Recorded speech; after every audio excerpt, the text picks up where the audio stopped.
ನಮಸ್ತೆ friends, welcome back to Vanidev's kitchen YouTube channel. ಇವತ್ತಿನ ಹೊಸ ರೆಸಿಪಿ ಬಂದು ಸಣ್ಣ ಯು ಶೇಪ್ ಶಾವಿಗೆ ತಗೊಂಡು ನಾನು ಶಾವಿಗೆ ಖೀರ್ ಹೇಗೆ ಮಾಡೋದು ಅಂತ ತೋರಿಸ್ಕೊಡ್ತಾ ಇದ್ದೀನಿ. ಕೆಲವೇ ಸಾಮಗ್ರಿಗಳನ್ನು ಬಳಸಿ ದಿಢೀರಂತ ಮಾಡ್ಬೋದು ಈ ಪಾಯಸ ಅಥವಾ ಖೀರ್.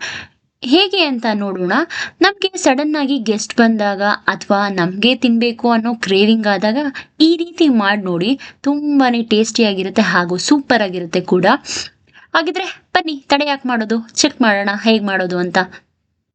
ಮೊದಲಿಗೆ ಇಲ್ಲಿ ನಾನು ಒಂದು ಗಟ್ಟಿ ಪಾತ್ರೆಯನ್ನು ಇಟ್ಕೊಂಡು ಅದಕ್ಕೆ ಅರ್ಧ ಲೀಟ್ರಷ್ಟು ಹಾಲನ್ನು ನಾನಿಲ್ಲಿ ಸೇರಿಸ್ಕೊಂಡು ಹಾಲನ್ನ ಸ್ವಲ್ಪ ಗಟ್ಟಿಯಾಗೆ ಇಟ್ಕೋಬೇಕು. 1 ಲೋಟ ಅಷ್ಟು ನೀರು ಸೇರಿಸ್ಕೊಂಡ್ರೆ ಸಾಕಾಗುತ್ತೆ. ಜಾಸ್ತಿ ತೆಳು ಮಾಡ್ಕೊಳಕ್ ಹೋಗ್ಬಾರ್ದು ಪಾಯಸಕ್ಕೆ, ಅವಾಗಲೇ ತುಂಬಾ ಟೇಸ್ಟಿಯಾಗಿರೋದು. ಈಗ ಇನ್ನೊಂದು ಬದಿಯಲ್ಲಿ ಒಂದು ಪ್ಯಾನ್ ಅನ್ನ ಇಟ್ಕೊಂಡು ಅದಕ್ಕೆ ಈ ಸಣ್ಣ ಯು ಶೇಪ್ ಶಾವ್ಗೆ ಅಂತ ಏನ್ ಕರಿತೀವಿ ಅದನ್ನ ನಾವಿಲ್ಲಿ ಹೆಂಚಲ್ಲಿ ಹಾಕೊಂಡು ಸ್ವಲ್ಪ ಡ್ರೈ ರೋಸ್ಟ್ ಮಾಡ್ಕೊಳ್ಳೋಣ. ಇದು ತುಂಬಾ ಉದ್ದುದ್ದಾಗಿರುತ್ತೆ. ನಾವು ಸ್ವಲ್ಪ ಅದನ್ನ ಕೈಯಲ್ಲೇ ಸ್ಮ್ಯಾಶ್ ಮಾಡ್ಕೋಬಹುದು, ಅಷ್ಟು ತೆಳುವಾಗಿರುತ್ತೆ ಶಾವ್ಗೆ ಅನ್ನೋದು. ನಾನಿಲ್ಲಿ ಸುಮಾರು 1 ಬಟ್ಲಷ್ಟು ಶಾವ್ಗೆನ ಮಾತ್ರ ತಗೊಂಡಿದ್ದೀನಿ. ನೀವು ನಿಮ್ಮ ಅಳತೆ ಪ್ರಕಾರ ಅಥವಾ ನಿಮ್ಮನೇಲಿರೋ ಮೆಂಬರ್ಸ್ ಪ್ರಕಾರ ನಿಮ್ಗೆ ಎಷ್ಟು ಬೇಕಾದ್ರೂ ಶಾವ್ಗೆನ ಹಾಕೋಬಹುದು. ಅದೇ ಪ್ರಮಾಣದಲ್ಲಿ ಹಾಲು ಕೂಡ ಹೆಚ್ಚಿಗೆ ಮಾಡ್ಕೋಬೇಕಾಗುತ್ತೆ. ನೋಡಿ, ಸ್ವಲ್ಪ ಉರಿತಾ ನಾನಿಲ್ಲಿ ಕೈಯಲ್ಲೇ ಸ್ವಲ್ಪ ಬೆಚ್ಚಗಿದ್ದಂಗೆ ನನ್ನ ಕೈಯಲ್ಲೇ ಅದನ್ನ ಸ್ಮ್ಯಾಶ್ ಮಾಡ್ಕೊಳ್ತಾ ಇದ್ದೀನಿ. ಈಗ ಇದಕ್ಕೆ ಅರ್ಧ ಸ್ಪೂನ್ ಅಷ್ಟು ತುಪ್ಪನ ಸೇರಿಸ್ಕೊಂಡು ಇದನ್ನ ಇನ್ನೊಮ್ಮೆ ಚೆನ್ನಾಗಿ ನೀಟಾಗಿ ಕಲ್ಸ್ಕೊಂಡು ಅದನ್ನ ರೋಸ್ಟ್ ಮಾಡ್ಕೊಳ್ಳೋಣ. ಸ್ಟಾರ್ಟಿಂಗ್ ಎಲ್ಲ ತುಪ್ಪ ಹಾಕೊಳಕ್ ಹೋಗಲ್ಲ ನಾನು.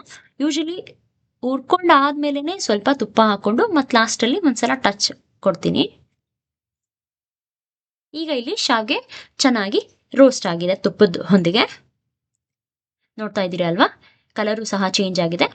ಇದನ್ನ ನಾನು ಒಂದು ಪ್ಲೇಟಿಗೆ ಟ್ರಾನ್ಸ್ಫರ್ ಮಾಡ್ಕೊಳ್ತಾ ಇದ್ದೀನಿ.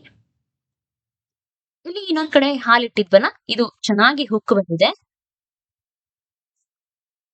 ಈ ಹಾಲು 2 ಉಕ್ಕು ಬಂದ್ರೆ ಸಾಕು. ಅದ್ರಲ್ಲಿ ಸ್ವಲ್ಪ ಹಸಿ ವಾಸನೆ ಹೋಗೋ ತನಕ ನಾವು ಸ್ವಲ್ಪ ಕುದಿಸ್ಕೊಂಡ್ರೆ ಸಾಕಾಗುತ್ತೆ. ಇನ್ನೊಂದ್ ಕಡೆ 3 ಟೇಬಲ್ ಸ್ಪೂನ್ ಅಷ್ಟು ಬಿಸಿ ಹಾಲನ್ನ ಕೇಸರಿ ಹೂವು ಹಾಕ್ಬಿಟ್ಟು ನೆನ್ಸಿಟ್ಕೊಂಡಿದ್ದೀನಿ. ಇನ್ನೊಂದ್ ಕಡೆ ಗೋಡಂಬಿ ಮತ್ತೆ ಬಾದಾಮಿ ಹಾಗೂ ಏಲಕ್ಕಿನ ಅರ್ಧ ಗಂಟೆ, ಇದೆರಡು ಅರ್ಧ ಗಂಟೆ ನಾನು ನೆನ್ಸಿಟ್ಕೊಂಡು ಅದನ್ನ ಒಂದ್ ಜಾರಿಗೆ ಹಾಕೊಂಡು ಈ ಹಾಲು ಸಹ ಅರ್ಧ ಹಾಲನ್ನ ಇದಕ್ಕೆ ಸೇರಿಸ್ಕೊಂಡು ಈಗ ನಾನು ಇದನ್ನ ಸ್ವಲ್ಪ ತರ್ತರಿಯಾಗಿ ರುಬ್ಕೊಂಡ್ ಬರ್ತಾ ಇದ್ದೀನಿ. ತುಂಬಾ ನುಣ್ಣಗೆ ರುಬ್ಬೋ ಅವಶ್ಯಕತೆ ಇಲ್ಲ. ಯಾಕಂದ್ರೆ ನಮ್ಗೆ ಆ ಗೋಡಂಬಿ ಬಾದಾಮಿ ಅನ್ನೋದು ಸ್ವಲ್ಪ ರುಬ್ಬಿದಾಗ ಬಾಯಿಗೆ ಸಿಕ್ಕಿದ್ರೇನೆ ಚೆನ್ನಾಗಿರುತ್ತೆ. ಮತ್ತೆ ಅದ್ರೊಳಗೆ ಹಾಲಲ್ಲಿ ಸಹ ಹೊಂದ್ಕೊಂಡಾಗ ಅದ್ರ ಟೇಸ್ಟ್ ಅಷ್ಟೇ ಚೆನ್ನಾಗಿರುತ್ತೆ. ಈಗ ಕಾದಿಟ್ಟಿರುವಂತ ಹಾಲಿಗೆ ನಾನಿಲ್ಲಿ ಒಂದು ಲವಂಗನ ಸೇರಿಸ್ಕೊಂಡು ನಾವು ರುಬ್ಬಿಟ್ಟಂತಹ ಮಿಶ್ರಣ ಏನಿತ್ತು ಅದನ್ನು ಸಹ ನಾನು ಇದ್ರೊಳಗಡೆ ಸೇರಿಸ್ಕೊಳ್ತಾ ಇದ್ದೀನಿ.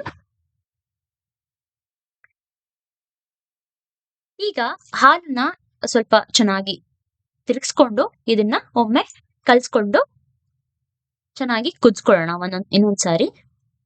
ನೋಡಿ, ಇನ್ನೊಂದು ಕುದಿ ಬಂತು ಇಲ್ಲಿ. ಆ ಮೇಲ್ಮೇಲೆ ಹೊಟ್ಟು ಏನಪ್ಪಾ ಅಂತ ನೋಡ್ಬೇಡಿ, ಅದು ಬಾದಾಮ್ ನಾವ್ ನೆನ್ಸಿಟ್ಕೊಂಡಿದ್ವಲ್ಲ, ಅದ್ ರುಬ್ಕೊಂಡಿದ್ವಲ್ಲ, ಅದೆಲ್ಲ ಈಗ ಮೇಲೆ ತೇಲಕ್ ಶುರುವಾಗಿದೆ. ಆ ಕೇಸರಿ ಹಾಲು ಉಳ್ದಿದ್ದೇನಿತ್ತು ನೆನ್ಸಿಟ್ಕೊಂಡಿರೋಂಥದ್ದು ಅದನ್ನ ಮತ್ತೆ ಇದಕ್ ನಾನು ಸೇರ್ಸ್ಕೊಳ್ತಾ ಇದ್ದೀನಿ. ನೋಡಿ, ಹಾಲ್ ಕಲರ್ ಎಷ್ಟು ಚೆನ್ನಾಗಿ ಚೇಂಜ್ ಆಗಿದೆಯಲ್ಲ. ಈಗ ನಾನು ಇಲ್ಲಿ ಉಳಿದಿಟ್ಕೊಂತ ಶಾವ್ಗೆ ಏನಿತ್ತು ಅದನ್ನ ಇದಕ್ಕೆ ಸೇರಿಸ್ಕೊಳ್ತಾ ಇದ್ದೀನಿ. ಸ್ವಲ್ಪ ಫ್ಲೇಮ್ ನ ಲೋ ಮಾಡ್ಕೊಂಡು ಸೇರಿಸ್ಕೊಳ್ಳಿ, ಇಲ್ಲಾಂದ್ರೆ ಆದಷ್ಟು ಸ್ವಲ್ಪ ಫ್ಲೇಮ್ ನ ಲೋ ಅಲ್ಲಿ ಇಟ್ಕೊಂಡು ಶಾವ್ಗೆನ ನಾನು ಟ್ರಾನ್ಸ್ಫರ್ ಮಾಡ್ಕೊಳ್ತಾ ಇದ್ದೀನಿ. ಈಗ ಒಂದ್ಸಲ ಚೆನ್ನಾಗಿ ಕಲ್ಸ್ಕೊಳ್ಳೋಣ.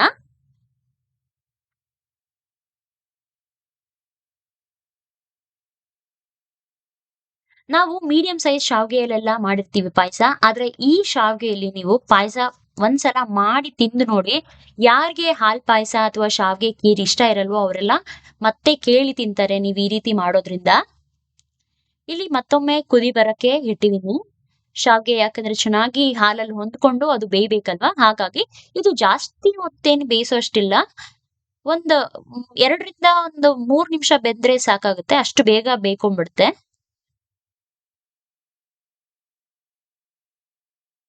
ನೋಡಿ, ಹಾಲಿನ ಪ್ರಮಾಣ ಮತ್ತೆ ಶಾವ್ಗೆ ನಾವು ಹಾಕ್ದಾಗ ಹಾಲಿನ ಪ್ರಮಾಣ ಸಹ ಕಡಿಮೆ ಆಗಿದೆ, ಮತ್ತೆ ಗಟ್ಟಿ ಸಹ ಆಗಿದೆ. ನಮ್ಗೆ ಈ ರೀತಿ ಕನ್ಸಿಸ್ಟೆನ್ಸಿ ಇದ್ರೆ ಸಾಕಾಗತ್ತಲ್ವಾ. ಹಾಗಾಗಿ ನಾನಿಲ್ಲಿ 1/4 ಕಪ್ನಷ್ಟು ಸಕ್ಕರೆಯನ್ನ ಸೇರಿಸ್ಕೊಳ್ತಾ ಇದ್ದೀನಿ.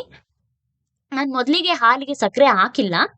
ಈಗ ನಾನು ಶಾವಿಗೆ ಹಾಕಿದ್ಮೇಲೆ ಶಾವಿಗೆ ಬೆಂದ್ 3/4 ಭಾಗ ಬೆಂದ ಮೇಲೆ ನಾನಿಲ್ಲಿ ಸಕ್ಕರೆಯನ್ನ ಸೇರಿಸ್ಕೊಂಡು ಚೆನ್ನಾಗಿ ಕಲ್ಸ್ಕೊಳ್ತಾ ಇರುವಂತದ್ದು. ಈಗ ಪಾಯಸ ಆಲ್ಮೋಸ್ಟ್ ರೆಡಿ ಆಗಿದೆ. ಈಗ ಒಂದ್ ಕಡೆ ಕಡಾಯಿ ಅಥವಾ ಪ್ಯಾನ್ ಅಥವಾ ಹೆಂಚು ನಿಮ್ಮ ಹತ್ರ ಏನಿದ್ರೆ ಅದು ಓಕೆ. ಅದನ್ನ ಸ್ವಲ್ಪ ಬಿಸಿ ಮಾಡ್ಲಿಕ್ಕಿಟ್ಟು ಅದಕ್ಕೆ 1/4 ಟೇಬಲ್ ಸ್ಪೂನ್ ಅಷ್ಟು ತುಪ್ಪನ ಸೇರಿಸ್ಕೊಳ್ತಾ ಇದ್ದೀನಿ. ಅದು ಕರದ ಮೇಲೆ ಇದಕ್ಕೆ ನಾವು ಸಣ್ಣ ಸಣ್ಣದಾಗಿ ನೋಡಿ ನಾನಿಲ್ಲಿ ಗೋಡಂಬಿ, ಬಾದಾಮಿ, ಕುಂಬಳಕಾಯಿ ಬೀಜ ಮತ್ತೆ ಕೀರ್ ಬೀಜ ಮತ್ತೆ ದ್ರಾಕ್ಷಿ ಒಣ ದ್ರಾಕ್ಷಿ ಇಷ್ಟನ್ನು ಸಹ ನಾನು ರೆಡಿ ಮಾಡಿ ಇಟ್ಕೊಂಡಿದ್ದೆ. ನಾನು ಇದಿಷ್ಟನ್ನು ತುಪ್ಪದಲ್ಲಿ ಸ್ವಲ್ಪ ಚೆನ್ನಾಗಿ ತುಂಬಾ ಲೋ ಫ್ಲೇಮ್ ಇಟ್ಕೊಂಡು ಚೆನ್ನಾಗಿ ಬಾಡಿಸ್ಕೊಳ್ತೀನಿ. ತುಪ್ಪ ಹಾಕೋದ್ರಿಂದ ಪಾಯಸ ಅನ್ನೋದು ಪಾಯಸದ ಟೇಸ್ಟ್ ಇನ್ನಷ್ಟು ಹೆಚ್ಚಾಗುತ್ತೆ. ಇದಕ್ಕೆ ನೀವು ಬೇಕಾದ್ರೆ ತುಪ್ಪ ಇನ್ನ ಸ್ವಲ್ಪ ಜಾಸ್ತಿ ಸೇರಿಸ್ಕೋಬಹುದು, ಏನ್ ತೊಂದರೆ ಇಲ್ಲ. ನನಗೆ ನಮ್ಮ ಮನೇಲಿ ಆಕ್ಚುಲಿ ತುಪ್ಪ ಕಡಿಮೆ ತಿನ್ನೋದ್ರಿಂದ ನಾನು ಸ್ವಲ್ಪ ಕಡಿಮೆನೆ ಹಾಕೊಂಡಿದ್ದೀನಿ. ನೀವು ಬೇಕಿದ್ರೆ ಇನ್ನು ಸ್ವಲ್ಪ ಜಾಸ್ತಿ ಹಾಕೋಬಹುದು. ನೋಡ್ತಿದ್ದೀರಲ್ಲ ಇಲ್ಲಿ ಪಾಯಸ ಎಷ್ಟು ಪರ್ಫೆಕ್ಟ್ ಆಗಿ ರೆಡಿ ಆಗಿದೆ ಅಂತ ಹೇಳ್ಬಿಟ್ಟು. ಇಷ್ಟೇ ಕನ್ಸಿಸ್ಟೆನ್ಸಿಯಲ್ಲಿ ಇದೇ ಅಳತೆಯಲ್ಲಿ ಮಾಡ್ಕೊಳ್ಳಿ, ತುಂಬಾನೇ ಚೆನ್ನಾಗಾಗುತ್ತೆ.